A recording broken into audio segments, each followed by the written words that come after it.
Hello friends, welcome to my channel. In this video, we'll learn the use of null. So what is null value?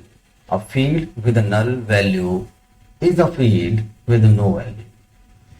If a field in a table is optional, then it's possible to insert a new record or update a record without adding a value to this field. So the field will be saved with a null value. Here is the syntax. Select column name from table name where column name is null. Let's quickly see in SQL Server.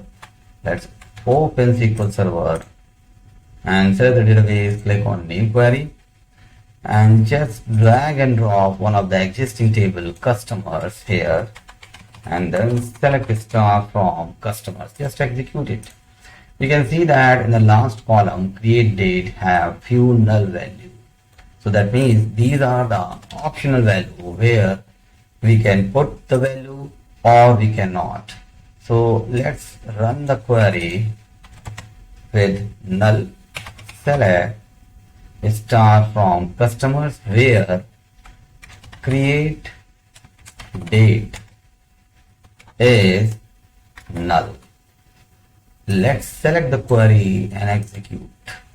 We can see that only the column which we have the null value is coming. Let's change one more thing here. Just select the query and then is not null and then select both of them and then see the difference.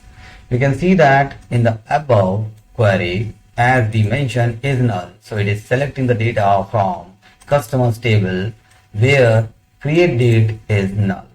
And here in the second row, second query, we specified not null. So that means those values which we do not have null value is coming.